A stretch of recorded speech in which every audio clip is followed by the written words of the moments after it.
Hello everyone, today we introduce the Xiongnu Han Wars, which is a very interesting Far East Asian military topic, also having direct consequences, as most of you know, in Western history, that at least there's not an overwhelming amount of content on. This is properly strategy, sort of campaign video. It's also going to be very introductive, as from last year, as you know, I've started bridging a strategic telling gap. We talked a lot about armies. We talked about also anthropology of warfare, the history of the art of war in general. We talked about tactics, military units, even individual battles, right? But in order for the content to be full, it's important to understand really what also eventually happened in terms of sort of broader warfare, how even certain battles that we studied came to happen in a broader campaign context. The confrontation between the agrarian Han Empire and the pastoral Xiongnu Confederacy constituted one of the longest and most consequential strategic contests in Eurasian history, lasting with very intensity from the late 3rd century BC until the early 2nd century AD. They're very long wars.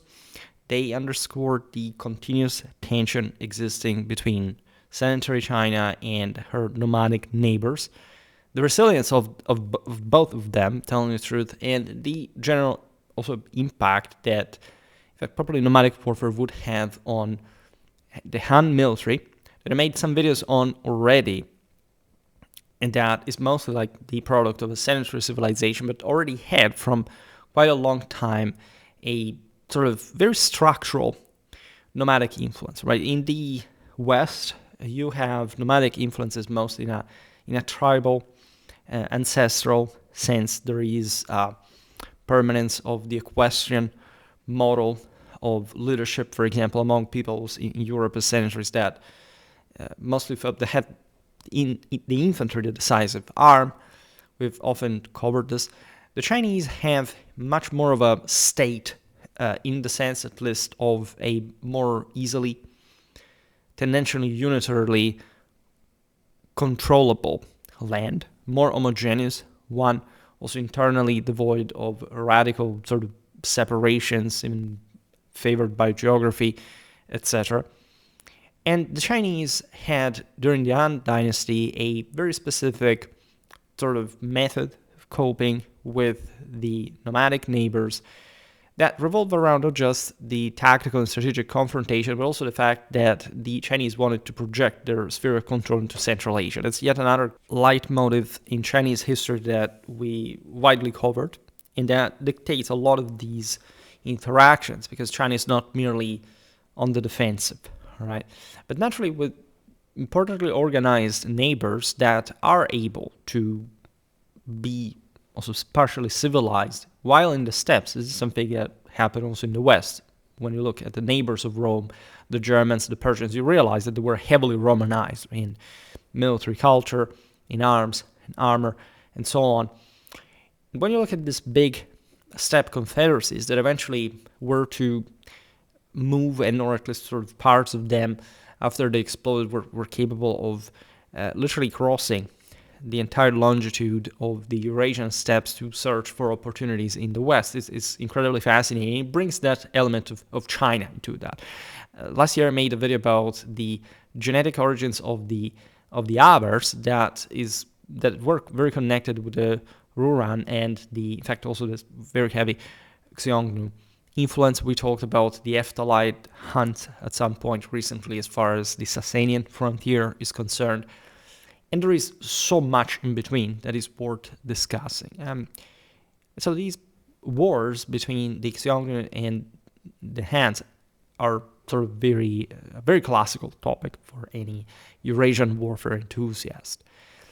And this confrontation lays its roots in the fundamental ecological divide as well between the loess and rice agrarian civilization of the Yellow River Basin and the horse-based pastoral economy of the Mongolian plateau. Right, two very different scenarios that came to meet into a very deep frontier, to an extent, in China, in part widened by the destabilization. In fact, all this sort of in between that existed between these two peoples, that was somehow a synthesis, a hybrid of both of them at some point. As early as the Warring States period, the northern state of Zhao, Yan, and Qin had repeatedly clashed with nomadic groups collectively labeled Hu or Di, terms used by Chinese chroniclers to describe non-Chinese steppe peoples in a very sort of universal and sort of Sino-centric perspective, often applied broadly, in fact, to multiple tribes with distinct cultures, as well would later coalesce into the Xiongnu. Zhao generals such as Li Mu demonstrated as early as 240 BC that nomadic mobility could be neutralized by fortified lines, deliberate luring operations, and sudden counterattacks with concealed cavalry and crossbowmen, which actually, in many ways, was already a hybrid response that the Chinese had modeled after in part at least, after the nomadic foes. Right, the crossbowmen, as we've seen also in various videos about Chinese warfare, are, and this is true if you think about it also in the West to a degree, something very sought after by the same nomads, right? The Ilkhanates of Persia at some point will hire Western crossbowmen for also their naval warfare in the Indian Ocean, very different context, but infantry crossbowmen, naturally properly backed by heavy infantry, are superior to horse archery. All right, the latter also have heavy cavalry. The Chinese in part already have. But here, as you understand, the first response had been, okay, let's create a so-called in-depth defense. Every defense to a degree is in-depth, of course, but let's say properly a staggered line of fortifications that can serve to basically deflect, divert the enemy force, to disperse it, so that we can counterattack them when they show up, right? Because ideally, the Chinese would have also, aside from their ambitions in Central Asia, not really wanted these guys to come there. They were not so always deliberately active in the steppe frontier. They cared mostly about maintaining internal order in China, right? Those were the most important political matters. But still, great part of the same Chinese military system revolved around these defenses in the north, in the west.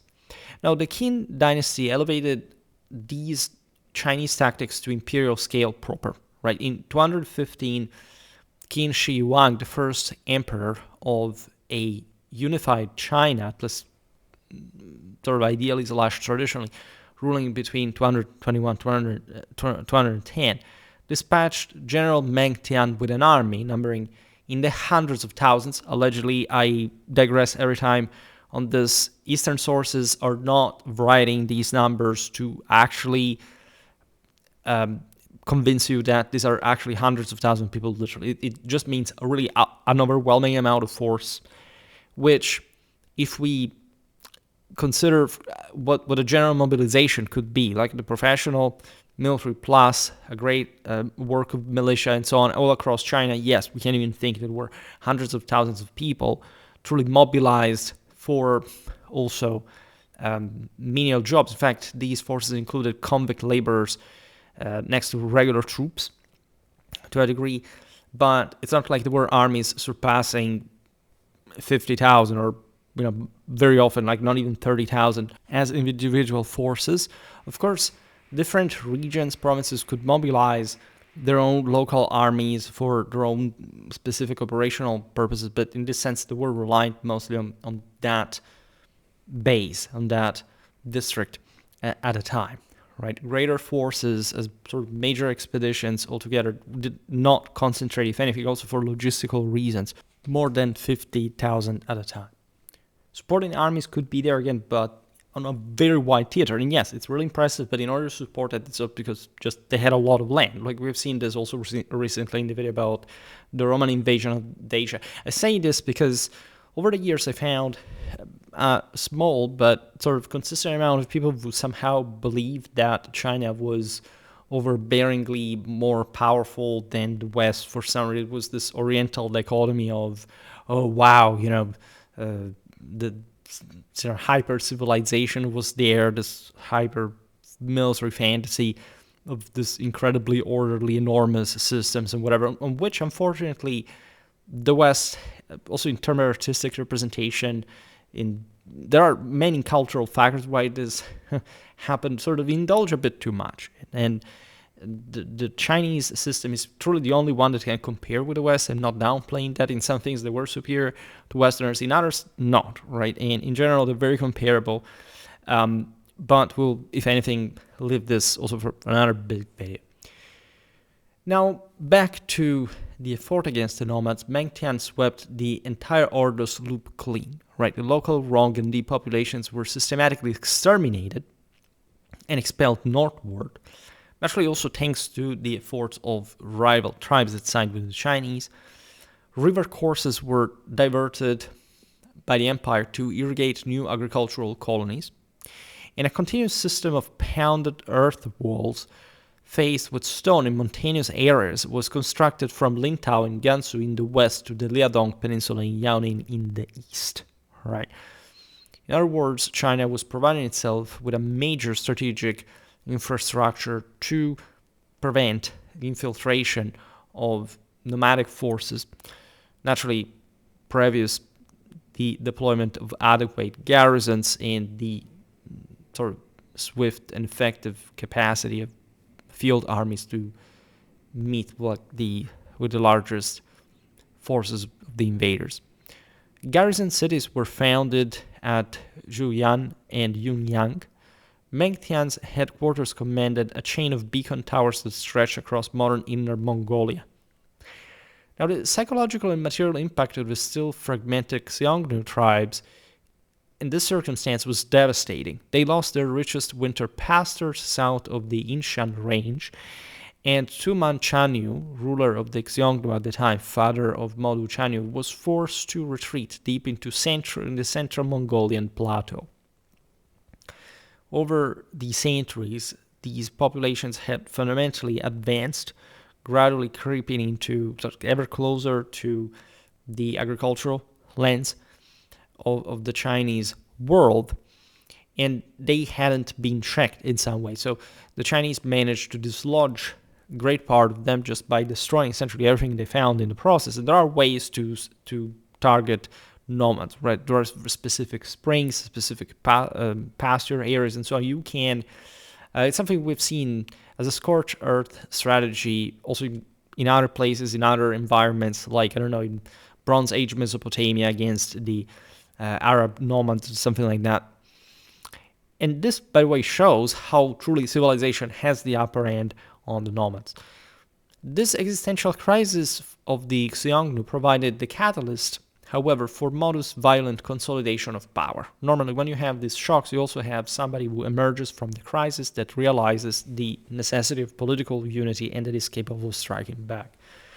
In 209, Modu murdered his father. That was considered unfit. There were all kind of political reasons for this, but in general, like, this major defeat had deeply undermined that leader's credibility. It's a bit everything in the Turco-Mongol space. Exterminated rival clans, annihilated the Dongwu Confederacy to the east. This was a proto-Mongolic nomadic people inhabiting eastern Mongolia and northeastern China. Absorbed the Yuezhi. This was an Indo-European people in the Gansu corridor. I made a video introduction about their warfare, talking about the Kushans, so if you're interested, and you can check that out, but we'll talk about them. Also, Modu reorganized the steppe into a rigidly hierarchical decimal system capable of mobilizing several 100,000 mounted archers in coordinated campaigns, at least, let's be honest, not quite what this means, like he had several 100,000 horsemen available, but, right, it's a bit like under Genghis Khan, like the idea that you can coordinate major campaigns across this wide regional space, and therefore affording to, I don't know, having some tribes attacking here and there, so with different prongs, invading different parts, sections of the Chinese frontier at a time, but still otherwise having to sweat really hard in order to mobilize all these forces. And so We're not even talking that it's not several 100,000 mobilized. It's just they would always be pseudo-mobilized, given that they fought against one another normally. They were always up to a fight. They would always infiltrate in China. They were used as mercenaries by the empire. In this sense, rather counting on peoples that all together could ideally mobilize all able-bodied freemen in this fashion. The sudden collapse of Qin authority in 210 gave Modu his opportunity to fully exploit this political compaction. While China dissolved into the chaos of the Chu-Han contention, Xiongnu cavalry swept south, as it was really typical. Every time there was trouble in China, these guys would go for it. Burned the Qin commanderies, massacred or enslaved the Chinese colonists left on the frontier, and thus reoccupied the entire Ordos region. Consider that, of course, that Chinese colonial presence had been relatively feeble, right? They partially depended on the deeper hinterland, but there were just essentially some very similar forces to the ones that the Mongols to a degree had, right? We don't have to think the Chinese built civilization from scratch in the steppes. These were sort of limitane forces, just to have latent comparison, and without field armies capable of backing them and sort of being backed by them there for logistics in this sort of pretty strained scenario. As these field armies were now fighting against one another for the control of China, the Mongol field armies could take over this garrisons and isolating them. Right? There is always, remember, a part of the steppe that is also de facto semi-sedentary. We say nomadic, but it's not like these guys literally just leave always on the move. All right? So there is all a pretty shaded frontier space where you have, even ethnically, like some people living in the same ways, to others being partially open to sedentarism, and having, in fact, also frequenting the local markets controlled by the Chinese and so on. When Liu Bang finally established the Han dynasty in 202, the northern frontier thus lay defenseless. The treasury was exhausted, and the army still consisted primarily of southern infantry and charioteers unsuited to steppe warfare, and in any case, with great difficulties to cope, like properly to cross the entire China to put together a consistent military to hold at least also these relatively peripheral foes. In 200 BC, Emperor Gaozu marched north with what he believed to be an overwhelming force of 320,000 men, that again is probably just 1/10 of that, to expel the nomads once and for all, however. So again, a relatively compact, sort of consistent expedition to, if anything, recover, again, some parts that had already been controlled by the Chinese. Remember, also the Xiongnu exhausted themselves in these enterprises. Not like Chinese fortifications were simply null, even without a field army. Everything was organized to contain, especially the raiders. Most of this nomadic warfare consisted of the lighter cavalry infiltrating deep into enemy territory, but also having to withdraw at some point. Modu employed classic steppe deception at this point. For several days, he displayed only weak units and fleeing herds, drawing the Han column deeper into broken terrain around Pincheng, modern Datong, and Shaanxi province. On the seventh day, 400,000 allegedly Xiongnu cavalry. You can absolutely divide this by 10, right? Because it's completely plausible for actually a pretty big battle, right? Closed the trap around Baideng Mountain. For 7 full days, the emperor and his vanguard were completely isolated. 2/3 of the men reportedly froze or starved, horses became too weak to move, and escape seemed impossible. Deliverance came only when a Han envoy bribed Modu's senior wife with lavish gifts, and a dense fog concealed the breakout along a narrow ravine. In any case, the humiliation was total.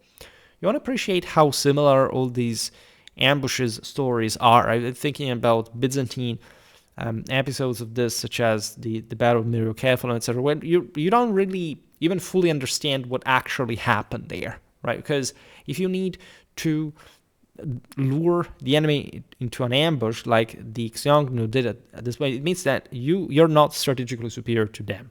All right, you are giving up the initiative, you're withdrawing. Yes, it's all, again, designed for the trap to spring forth at some point, but even here we realize that the capacity of a nomadic foe to simply sort of break through the enemy lines, to give that smashing blow capable of destroying the charges, it's not there. It's by definition not there. And actually, the Chinese there looked pretty darn intimidating. All right, the obvious reduction of the figures we're given for the hosts is also very much consistent with the obvious Chinese prudence that would have already to be displayed in such a difficult terrain, such a harsh weather, as you've seen as well. So it's not like, again, it's always the, these guys were stupid, we're lured in this trap because this guy was a genius. No, there is a very fundamental strategic balance. You can't alter all of the sudden for no reason whatsoever. Here the Chinese essentially got beaten because they were entrapped. As you see here, they continued existing in the meanwhile as a fighting force, and they even managed to pull out of there in the end. But obviously with lots of losses, with the general humiliation came from the sort of destiny, of course, of divine providence, the Chinese emperor ruling literally everything under heaven entailed. And on top of this, of course, there was a prior history of the barbarian challenge to imperial rule that was expecting just like a sound punishment, the restoration of global order, and instead rode to this defeat. It's interesting, by the way, that the Hans managed, after civil wars, to put together this force and to present with a significant strategic threat in the frontier for the Xiongnu. That, as you have understood there, yes, had recovered the older region, but they hadn't necessarily, again, gained this overwhelming ground that gave them this enormous advantage. Prove exactly the Han counterattack. In 198, the first Hekin Treaty formalized Han inferiority. The Great Wall was recognized as the boundary. An imperial princess or a palace woman of the imperial clan presented as such at this following Han diplomatic convention was dispatched every few years, accompanied by a eunuch retinue that doubled as intelligence agents. And the Han committed to annual tribute whose volume was specified in minute detail: 80,000 liters of husk grain, 5,000 kilograms of silk floss, 10,000 liters of wine, quantities of gold, lacquer, ware, and other luxuries. So if you understand the regional scale of this, this is a pretty apt tribute that, however, Hans can pay for essentially maintaining more or less the status quo. All right, so it's nothing, as humiliating as it is, it's nothing sort of strange or that is putting China as a whole on a sort of below, of course, barbarians.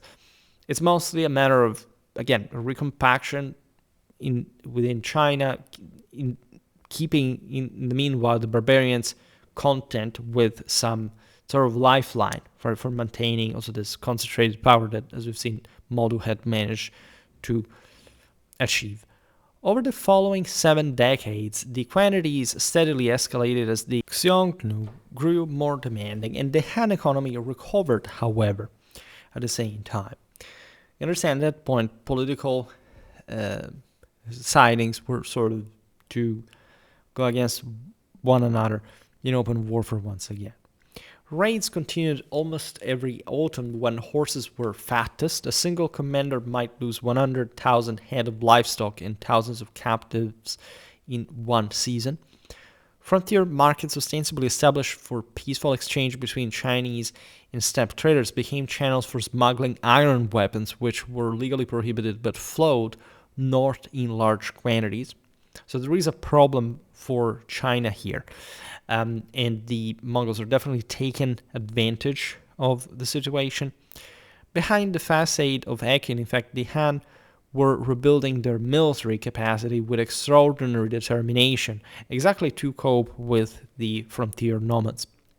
From the 170s, ministers such as Chao Huo submitted a series of memoranda urging the creation of a cavalry-centric army, the settlement of surrendered nomads in frontier colonies, and the systematic breeding of war horses.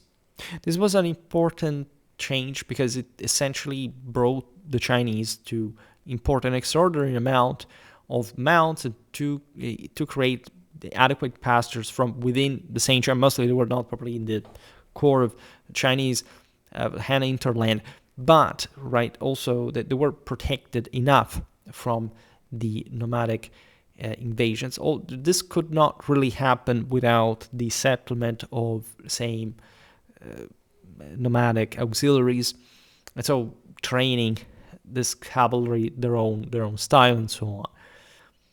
The Chinese would put their own ethnic element into it as well. 36 immense state pastures were laid out along the northern frontier from Longxi to Liaodong, each capable of supporting tens of thousands of brood mares under military supervision.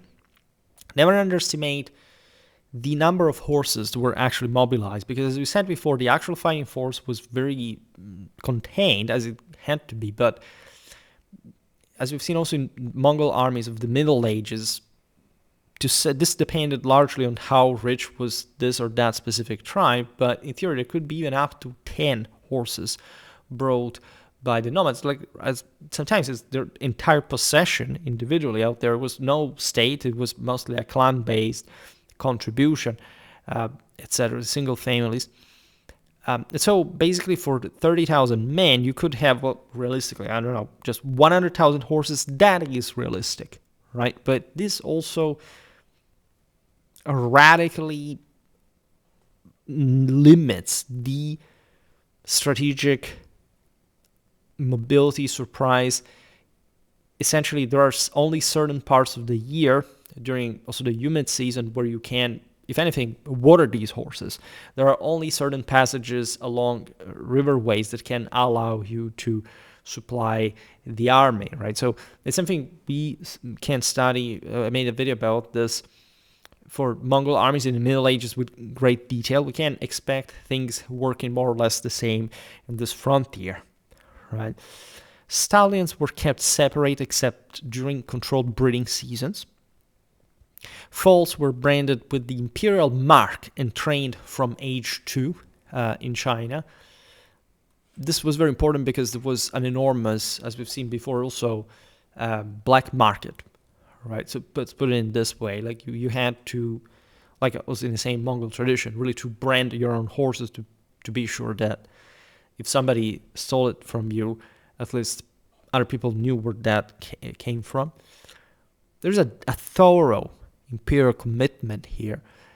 By Emperor Wu's accession in 141 BC, the Han state herds exceeded 450,000 head, which is again very consistent with essentially a force of 3 field armies, right, across the frontier. And that really does give a pretty concrete idea, as we were hinting at it before, of how locally sustained these field armies were. In other words, there was no other way, by the way, to rise an army from those frontier areas unless you structured it according to de facto a semi-nomadic model, right?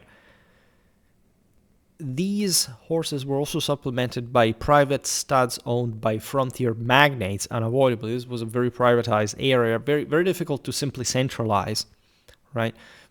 Lots of resources were invested by the Hans, but mostly to stiffen a system that was potentially available. In fact, with the state subsidies on the frontier, captured Xiongnu were enrolled as, quote, surrendered barbarians. Think about how the Romans did the same exact thing in late antiquity with the Germans and other peoples. This happened in special commanderies. They were required to raise horses in exchange for grain rations. So in other words, they were telling them, like, if you actually breed these animals, we will essentially grant you some proper, in this sense, agricultural revenue, right? That these peoples were essentially seeking, right? The reason why nomads were plundering, so it's that ideally that they wanted to settle somewhere where they could stop living in the nightmarish conditions of the steppes and having simply an easier life, right? That only the agricultural, the sanitary lands could provide. So they were essentially, naturally, they weren't fully integrable, say, in the broader Chinese world, but in this hybrid frontier, there could be an in-between. They were also gradually trained in hand tactics, right? So properly instructed in collective training of combined arms, at least the sanitary way, armed and armored also in a particular fashion. At large, they kept fighting as Xiongnu, but because that was also the Chinese needed, but they were also integrated into a broader military system. Iron production was massively expanded. Foundries at Chang'an and its commanderies turned out tens of millions of arrowheads, hundreds of thousands of repeating crossbows with a lethal range of 300 meters, allegedly scale armor that sometimes covered the entire horse except eyes and nostrils, and laminated rider armor of exceptional flexibility. This was also, generally speaking, part of the package of Chinese military already, right? But some of it derived from steppe warfare. For example, we talk about millions of arrowheads. Is it real? Yeah, it is real, because if you look at 30,000 men and they have a quiver of, say, 60 arrows, you already arrive at almost 2 million. And these are not going to be spent solely in major pitched battles. They were also only relatively rare, so arrows cost a lot. Also, if you look at the same nomadic production in steppe economy, that constituted an enormous expense for the limited surplus of those places. But these arrows could be literally spent in single battles. We've seen it in the video about Ain Alut, that also will probably make properly a battle reconstruction primary sources about, because it was actually normal to have this hail of arrows and to discharge literally hundreds of thousands in single major confrontations, right? Repeating crossbows were just a sort of Chinese technological jewelry, right? Proof of third particular civilizational advancement, but they also were not necessarily altogether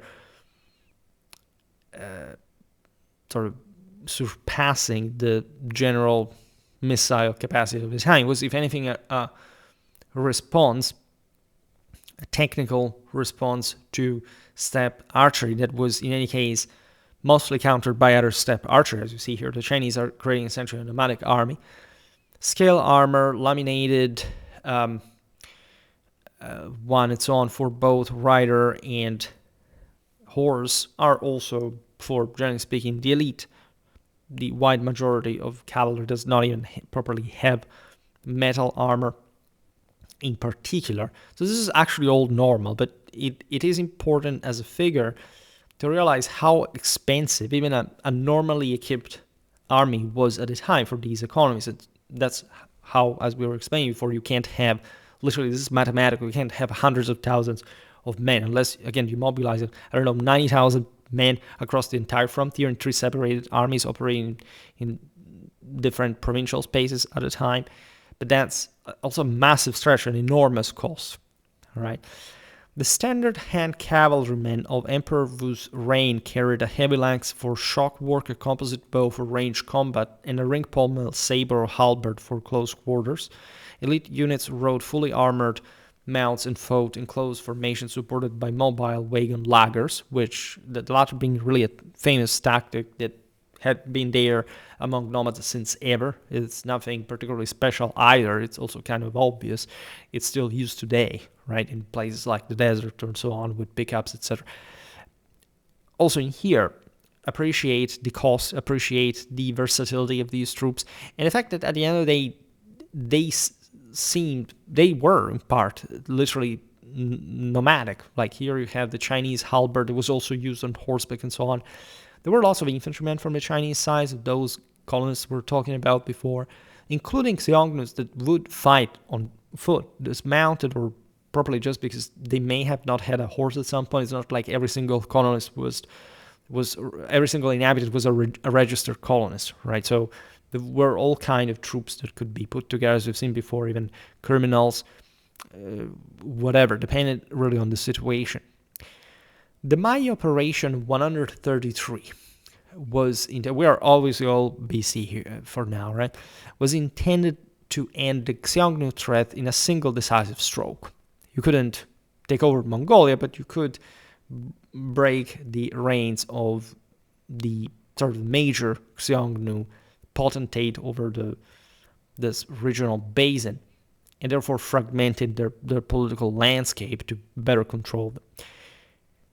Ni Wengji, a wealthy horse trader who had dealt with the nomads for decades, convinced Yunkan Chanyu that he would murder the magistrate of Mai and open the gates. 300,000 Han troops, so 30,000 say, under Han Anguo, Gongsung He, Li Guang, and Gongsung Ao, concealed themselves in valleys surrounding the city. Wang Gui, with 30,000, probably 3,000 light chariots and cavalry, prepared to strike the rear. Yunkan advanced cautiously with, likely again, 10,000 riders, sources say 100,000.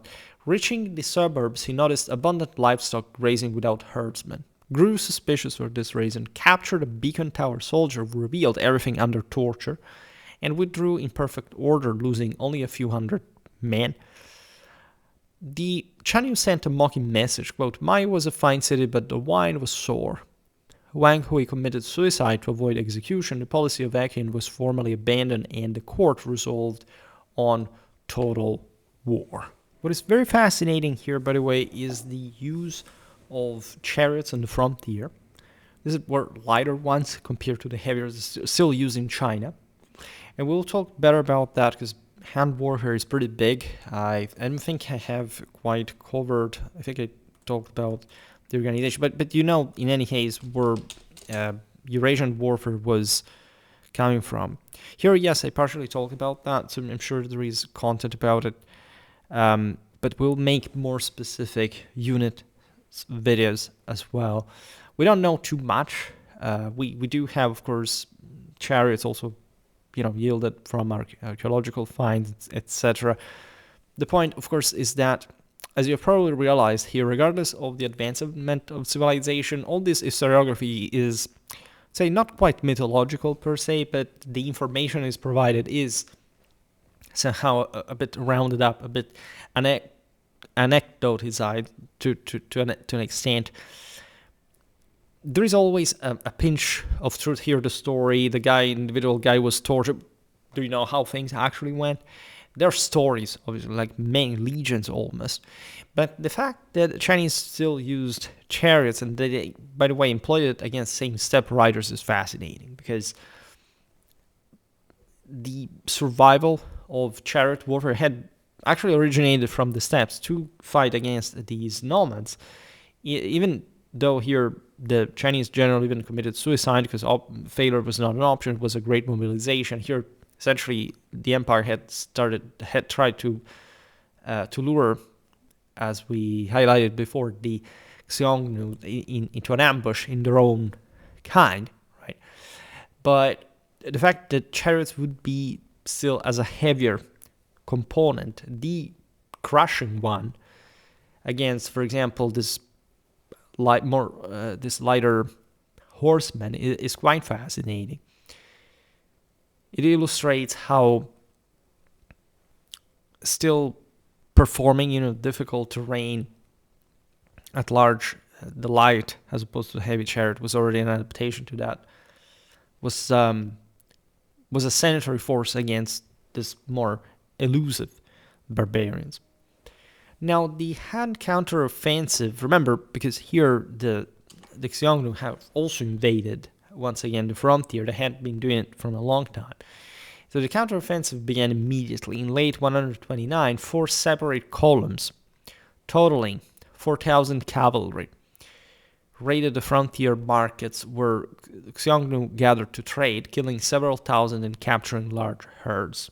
This may have been a more modest operation, telling you the truth, but carried out to systematically, also to split the same enemy forces, to properly target different pastures, different settlements, even where the Xiongnu had sort of rested up to that point during their former advances, in demolishing them, like leaving nothing for them to sustain themselves on, and capturing even certain strongholds that could be used in the defense against the nomads. In 128, Wei King, a former slave who had risen through sheer ability, led 10,000 cavalry from young men and returned with several hundred heads. You understand how fragmented this is? You see also how the numbers are actually much smaller. These are just testing campaigns, some of them autonomously carried out by local magnates, right? Because evidently something is already brewing among the Xiongnu's in terms of some sort of internal destabilization exploited by the Hans.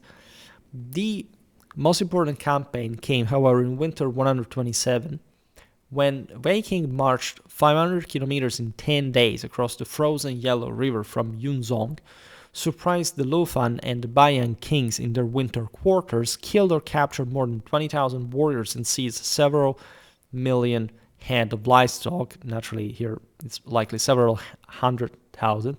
It's possible that, again, losses were really devastating. And so here mostly the Chinese are sort of emphasizing it. It's also very interesting that the Chinese could operate in full winter. You see here it's basically a year after another, so it was not really a full surprise. We will never know what fully happened in this campaign. But again, there is a Xiongnu weakness displayed.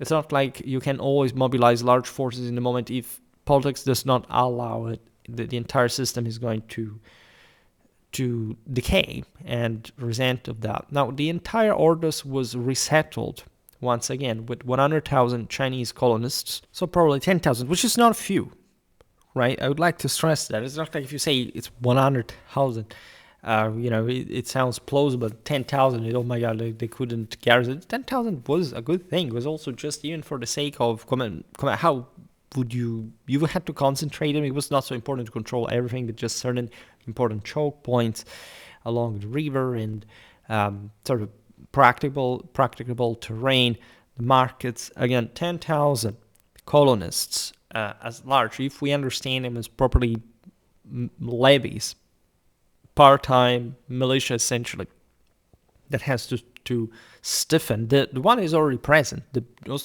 local populace's military organization, so on. It's not bad.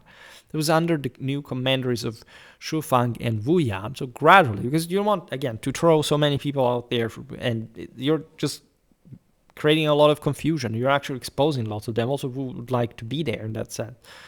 It's terrible enough to be there. What kind of people were settled who would have been really very interesting to see. There were also quite sort of aristocratic figures at the top, but sort of the rank and file was sort of more rustic to say the least, and already also from similar frontier areas that knew how to cope with nomads.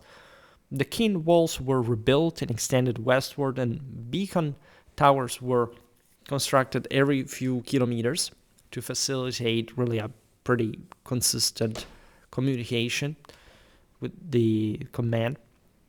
Xiongnu counterattacks in 126, 3 simultaneous columns of 30,000 each, and 124 were comprehensively crushed, right? You understand here the Xiongnu operates similarly to the Chinese as well, right? They attack different sections, they test which are sort of the weaker, because they're trying to uneven the Chinese cordon here. And Wei King captured 15 lesser kings and another 100,000 horses. So probably, again, these were some chieftains that were more desperate, they wanted to test the Chinese resolve and so on, and the Chinese basically managed to defeat them. The conquest of the Hexi corridor in 121 BC severed the Xiongnu right wing and opened the route to Central Asia. So again, another nomadic defeat for China to exploit to reach very far away places. Hua Kubing, barely 22 years old, conducted 2 campaigns of astonishing audacity exactly in this context. This tells you about Chinese potential and their strategic projectional capacity. In spring, he left Longxi with several thousand light cavalry, so well equipped to cope with steppe threats. Crossed the Yellow River on ice. Appreciate that because it's what the Mongols, for example, would do famously with, the Rus, right, invading Eastern Europe in winter because it's much more practicable ground than the spring marshes there. Marching 1,000 kilometers through country never before penetrated by Chinese armies. This takes guts as well. And surprised the Xutu king at night. So this is basically Chinese commandery of steppe forces. Doesn't matter how hybrid, how nomadic themselves. You see these raids, these coups, these ambushes. This is typical of the steppe frontier. Over 18,000 were apparently killed or captured, including the king's entire household. In autumn, he advanced along the Kilian range with 10,000 men and annihilated the main Hunye army.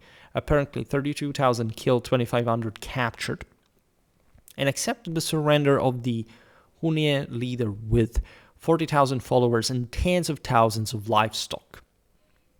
It's likely that these expeditions were again smaller than this at large. 4 new commanderies, Wuvei, Zhangye, Zhuquan, and Dunhuang were established and garrisoned by allegedly 200,000 troops and colonists. So here it feels like this region was basically permeated through, again, the aid of different auxiliaries, partially the same ones that had been installed in the frontier already, and that there was much space for further Chinese settlement in very much more strategic areas that somehow fell because of political disorganization from the nomadic side. In fact, the Xiongnu lament at this point became famous in Chinese literature. Quote, "We have lost our Kilian mountains. Our cattle no longer prosper. We have lost our Yangtze mountains. Our women have lost their beauty." This is terrifying. It also shows how there are times, generations where, again, one people can have the upper hand, but they don't quite have, from the nomadic side, this structural capacity to simply relaunch themselves. So this is not some random occurrence. It's also probably some exhaustion of resources or moral wants as well. Paradoxically, as we saw at the beginning, those comebacks had, in fact, followed a crisis after the defeat inflicted by the Chinese. The Desert Campaign of 119 remains the largest and most logistically ambitious military operation in Chinese history before the modern era. 2 armies of 50,000 cavalry, each supported by 140,000 remounts and several 100,000 infantry porters carrying 30 days of iron hard compressed grain, approximately 18 liters per man per day, advanced more than 2,000 kilometers from their bases in temperatures that dropped to minus 30 Celsius degrees at night. All right, so again, 2 armies of 50,000 cavalry each is absolutely impossible, right? If we consider just cavalry forces like actual fighters, it's maybe the absolute maximum, but in this circumstances and environmental conditions, these numbers would have drastically dropped. So we can measure here not necessarily 1 to 10, but something sort of around 1 to 5, something like that. While Kumbing's eastern column encountered the main force of the worthy prince on the left, near the Kenti Mountains, in a running battle that lasted several days. Regarding what I said, the largest expedition is perhaps too much, like at least it's remembered as one of the greatest and so on. So you can debate whether it's the greatest or not. Most logistically, it is really something dramatically impressive because of what we just explained. So basically, Huo Kubing's eastern column encountered the main force of the so-called Worthy Prince. This name is the step of the Worthy Prince of the left near the Kenti Mountains. The left, as you know, also from medieval Mongol history, has to do with the ideal location in a metaphysical space, right? Also a geographical one, of course, of where a people was, say, a tribe was settled. This ideally in the broader oceanic armies of these nomadic rulers was to literally constitute the left of the battle formation. But here we're looking at something different. It's more like a single ruler. And in a running battle that lasted several days, which is also typical of, actually, again, not a climatic pitch battle or something, right? So it's something more complex, likely an ambush as well. Huo Kubing killed or captured 89,000, tallied by severed ears and noses as recorded in Han annals, captured 3 princes and 83 nobles and pursued survivors almost to the shores of Lake Baikal, where he performed the Fang and Shan sacrifices to heaven and earth, right? And 89,000 captured also is immense if you think about how would they transport them, how even if you disarmed them, if you kept them with you, just the logistics were already strained. So we can imagine, I don't know, maybe up to almost 9,000 were actually captured. That's already a lot by the 2nd century BC, right? And we're looking at relatively provincial clashes in any case. It's not like the entire Mongolia was mobilized here against China, so the numbers are perfectly in line. It's some more reduced theater. Here what mostly strikes is the reach, the permeability now, the Xiongnu world, due to a radical political crisis. In fact, that, again, you could arrive almost Lake Baikal is a major proof of force of the Chinese against a spent enemy in the steppe. Wei Qing's western column after Li Guang and Zhao Shiki became lost in the desert, however, unexpectedly met BC Chanyu himself with perhaps 80,000 men. Wei formed the famous Wu Gang chariot ring, armored wagons lashed together with crossbows firing from behind mantlets, and withstood repeated charges until a sudden sandstorm allowed an envelopment of both flanks. This also can be practiced by a full field army, but say the chariot ring in absolute terms, we don't know how it looked like.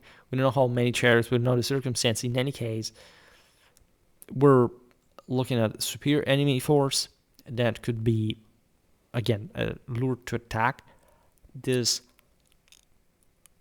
artificial, so say, mobile fortress that, however, stood firm during the battle.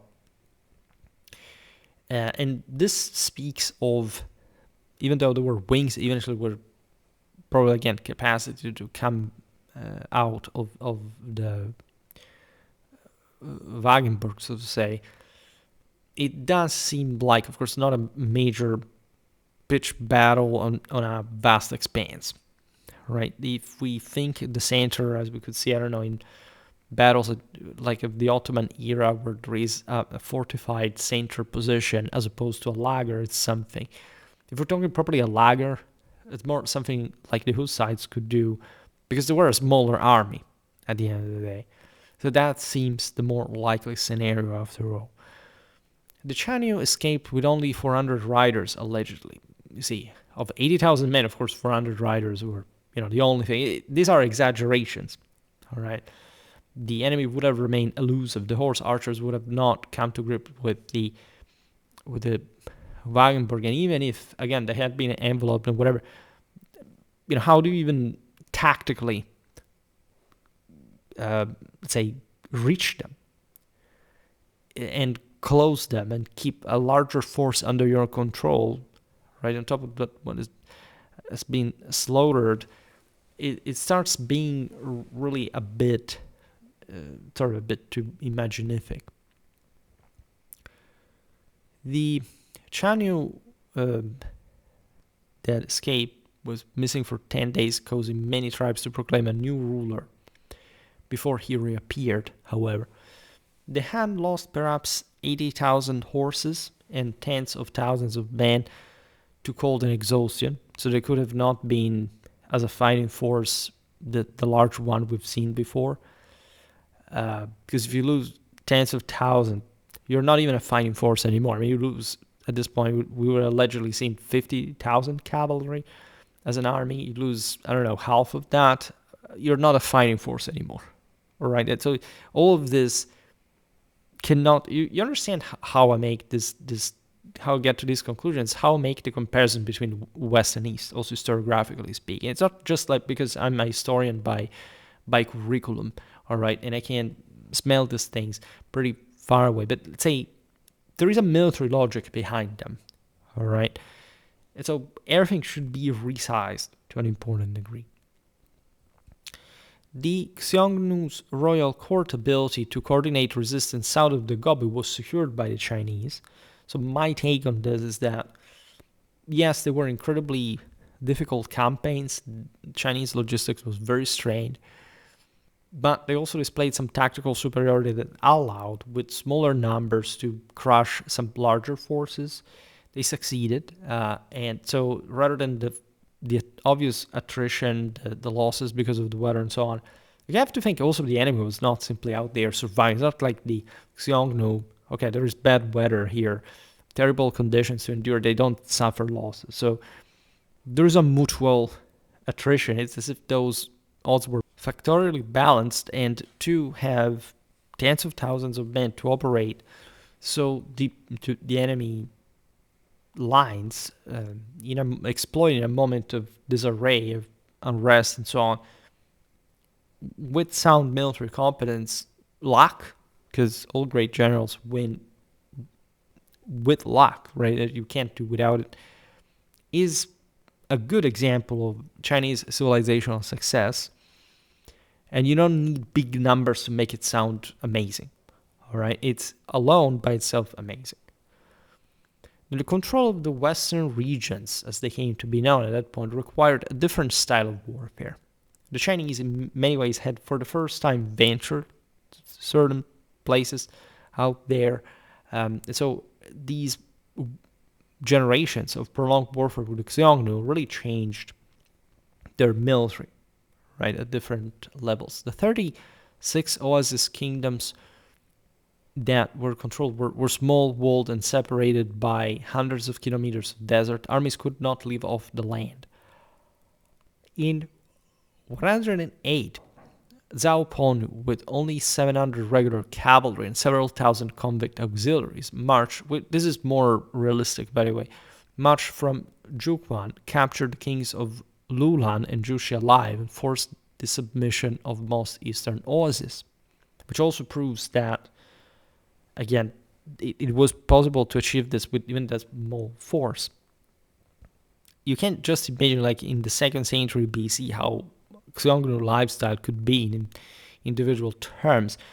Even as organized forces, it's something incredibly pressuring, terrible. There are no resources and so on. When Lulan later murdered Han envoys, Fu Jiezi arrived in 77 BC bearing lavish gifts. At a banquet, 2 officers stabbed King Angui to death, cut off his head, and nailed it to the palace wall while proclaiming Han authority.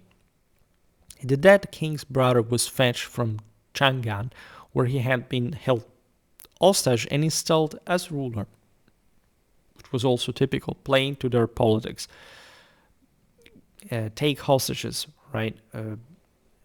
Receive exiles, cope them and properly educate them the Chinese way, show them your power, and allow them to be reinstalled in their ancestral kingdoms by knowing how they have to behave if they want to maintain them. The kingdom was renamed at this point Shanshan, and its capital moved south of Lop Nur, so that also for the Chinese it was easier to control.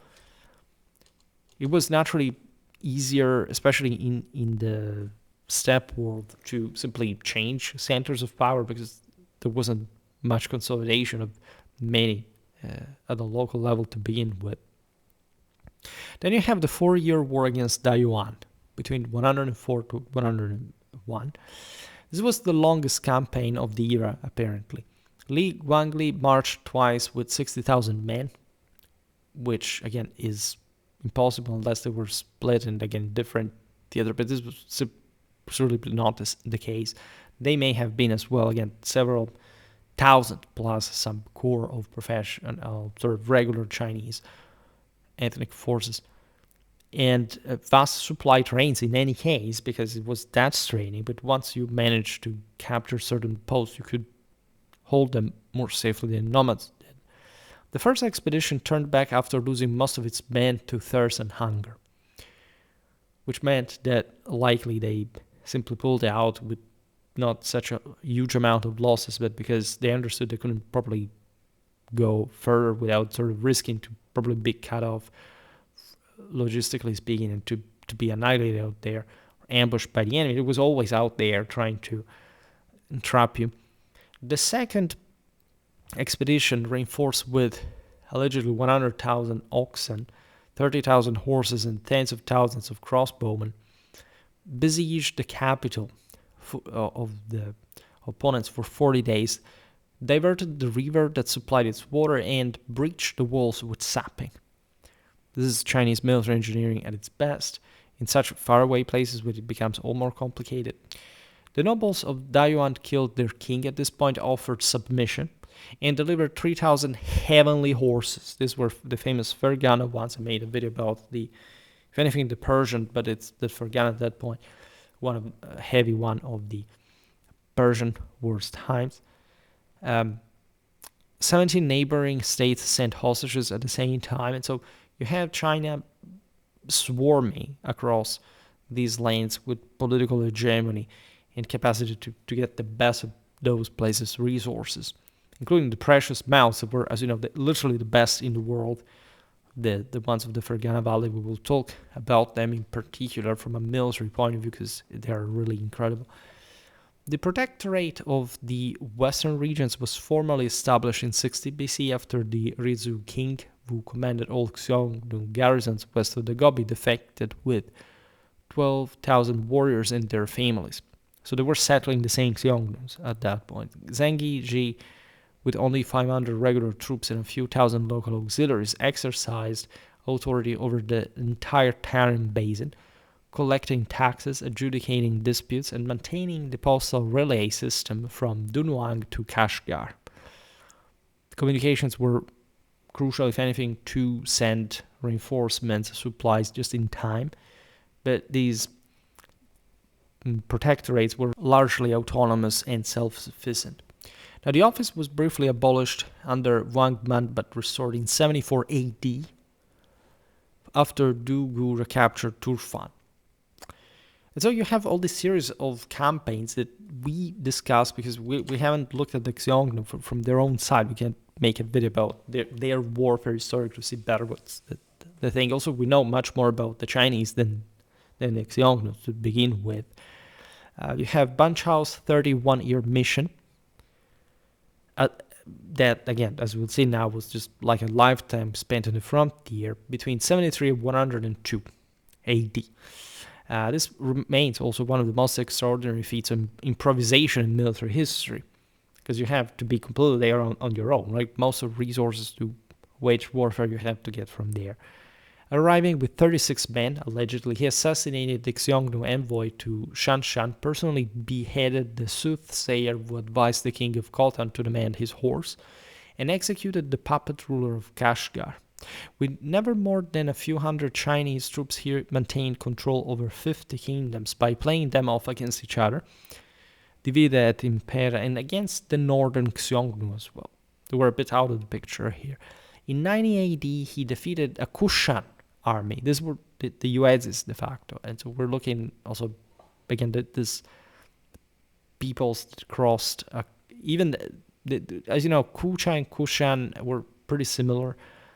Again, go watch the video about the US, but also the one about the Kucha, the Tokharians, basically, because the etymology of the word is the same. This Kushan army, we're probably in the very centermost of Asia, is in 90 AD was allegedly 70,000. They were besieging Khotan and Shule for months, and when their supplies ran out, the Kushans retreated and were annihilated in the desert by this Chinese, essentially almost Chinese force. In 97 AD, Ban Chao dispatched Gan Ying as far as the Persian Gulf in an unsuccessful attempt to reach Rome, even. And again, all of this is relatively anecdotal. The sources are also a bit what they are. Today we're not looking specifically at that, but there is this sort of exploring dimension, international connection that was also presumably very well documented by the powers of the era through their own communications and sort of connections with these powers at the distance. The Xiongnu cohesion collapsed under these cumulative blows. As you understand, that the thing had started since the 2nd century BC. Joint Han Wuzun offensives in 70 to 71 BC captured 40,000 people and countless livestock. Consider, by the way, the capture. What does it mean, the capture? We've seen that there were, hundreds of thousands of Chinese colonists settled at some point, according to these sources, right? So if we count those to be actually just tens of thousands, here I can say that, captives were likely not on the same scale, right? They may have been in the form of thousands. So again, maybe 1/10 of this is the key to it. And the Wuzuns were Indo-Europeans, right? In 57 BC, 5 rival Chinese contended for power in a single year. As you understand, this is probably the tide of power. Wu Hanye, repeatedly defeated by his brother Zizi, crossed the Gobi in 53 BC with 40,000 followers and prostrated himself before Emperor Xuan at the New Year court of 51 BC. The first time a Xiongnu ruler had abased himself before a Chinese sovereign.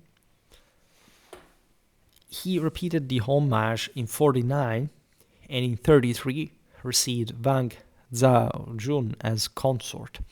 Their son Itu Ziyashi later became a strong pro-Han voice that reveals the extent by which these people had subjected to the Chinese. Zizi fled westward, allied with Kangyu, and built a fortified capital near modern Taraz.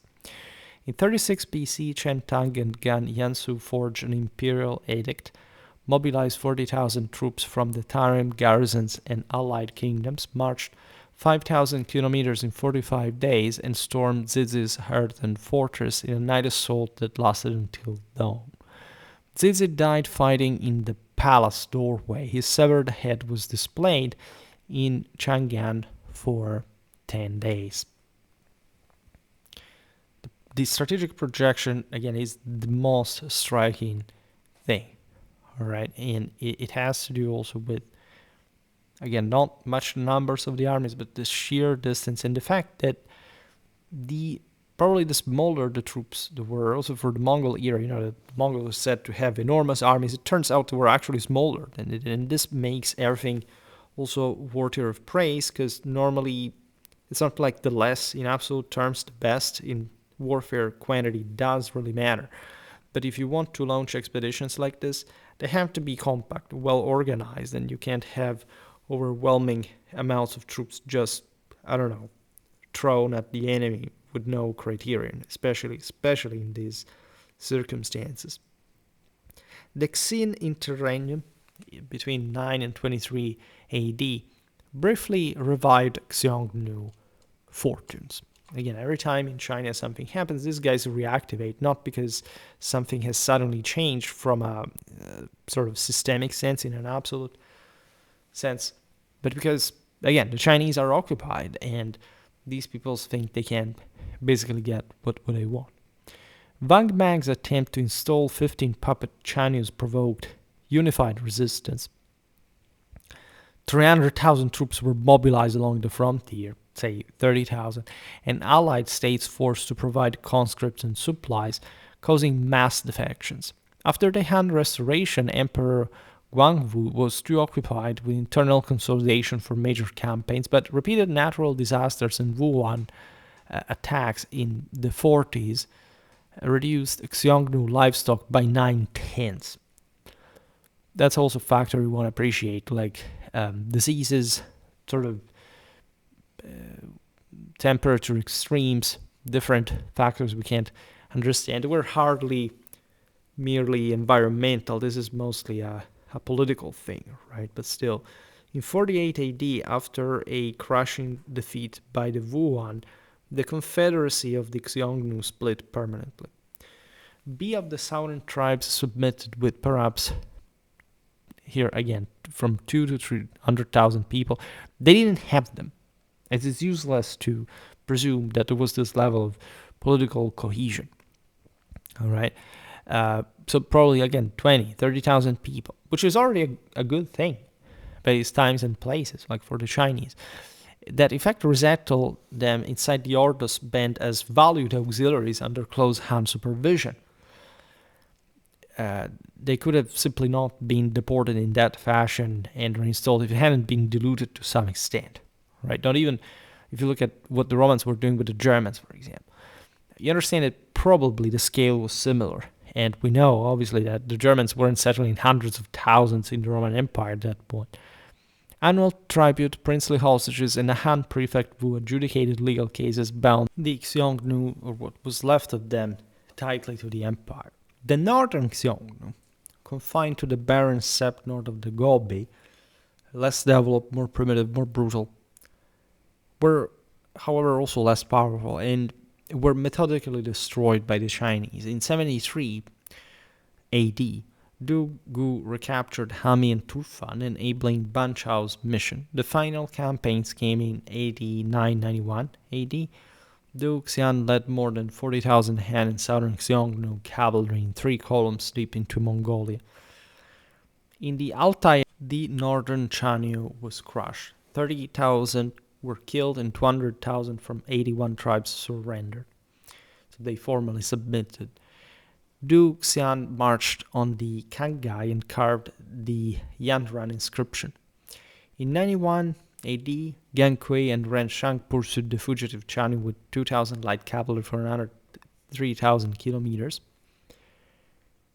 We're talking here even admittedly small amounts of troops, but that's what you could do, like swarming across these guys' lands as long as you had a critical mass. Even that small doesn't matter. 2,000 kilometers is a lot, by the way. It's really a massive journey, and it's mostly like in between. There isn't much to begin with. The fugitive was caught near the Tian Shan. That is also the incredibly primitive, but in the sense sort of ancestral area to much of the waves of conquerors in a political sense of the steppes. That's where the Alans, for example, were born, ethnically speaking, in a broad sense.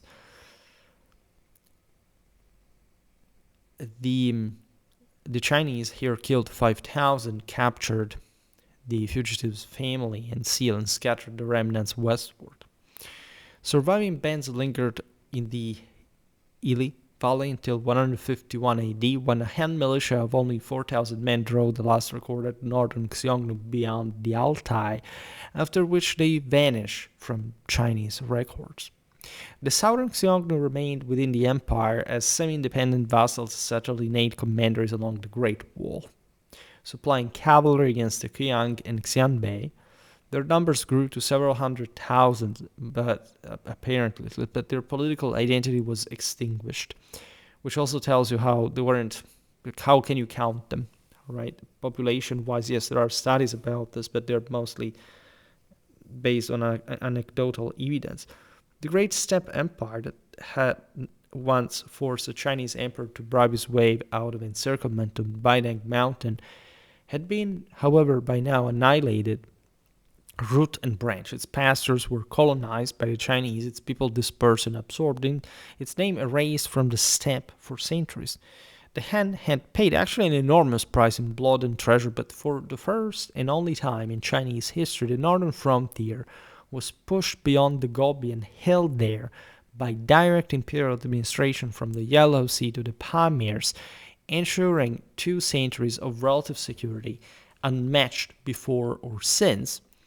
The Hans were definitely like comparable to the contemporary Roman Empire in terms of success, of civilizational impact, as far as, I don't know, this great classical empires were concerned.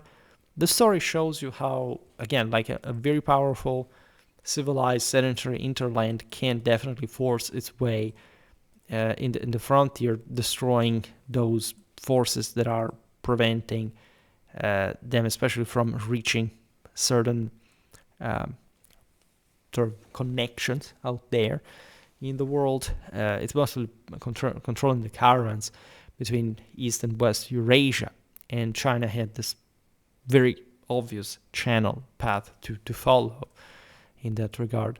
So this mechanism is what you've seen here by relentless campaigning, but also the, can say, easy collapse of the Xiongnu at the Han's hands, but let's say the most obvious divide that existed between the two in power scale. Right, we have downplayed a bit the numbers because it seems to us that they are logistically impossible, strategically nonsensical. But in this sense, there was a strong effort that continued for centuries, really, and so a struggle that was also exemplificative of not just a great commitment without which any political strategical accomplishment can't be pursued, but also, in fact, the vitality of these steppes peoples at the end of the day, by their own scale and means, that we also don't quite get the perspective of in a direct sense, but that still was there and was really procuring the Chinese with this headaches. So it's a mixed story, obviously enough. Here it's also, by the way, very simplified, and it entwines actually with lots of other different political relations the Chinese had at this point. We haven't talked about Han internal policies, so without that you can't even fully understand the quantities here involved. But just as a story, right, as a set of campaigns, the general temper of the operations here, it's all something that you can also through the maps particularly you can appreciate. Consider that the Xiongnu Khanate, say by 200 BC, arrived in its outskirts likely at the Aral Sea.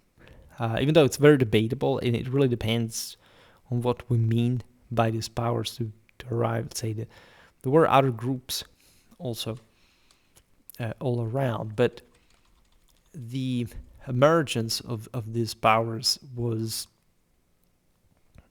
a very large-scale business, to say the least. In between, admittedly, again, there wasn't that much, but that's also how the Chinese managed to break this forces with pretty sort of well-concentrated masses of troops, exploiting their discipline, their logistics, and so all certain civilizational features that at large the Xiongnu, because of essentially lack of political cohesion, could not really have. This also makes you understand, by the way, what we mean by the Xiongnu in some broader political sense. I mean, and we say, but the Hans derive from there. It's all very complicated, because if you look at the map, who are the Xiongnu? It's not like they're fixed people in absolute terms, right? And so there is more to that. The history of the steppes is sort of a never-ending story, really, in strictly historical terms. Like when do you start telling it? What will you actually tell about it? That's always a matter of of choice, but there is always so much substance to it to make all these videos about. So I'm glad to have made these videos. Sometimes it's really, while things happen in your life, you think about, what am I doing these videos for? Not necessarily in the sense that I don't like it or it's not important or I'm complaining about the views. No, that's not the point. The point is comparing the vastness of these topics to your own individual life and saying, is there something I can really, how far can I go with this? Like, how even just presenting such an enormous topic in just 1 hour and 20, or whatever it is, like it's really a challenge, and it requires naturally some capacity of abstraction and conciseness. We could make, again, multiple videos about these single campaigns, some of which are very famous also logistically. Some of the greatest generals here in Chinese history we mention from the era. So again, as I often say, it never really ends. We managed over the years to make more and more videos here, actually mostly from the Middle Ages. Yeah, so this video is important, and we had to add it. Actually, I have something else in common that you could not necessarily guess here, but it's somehow related.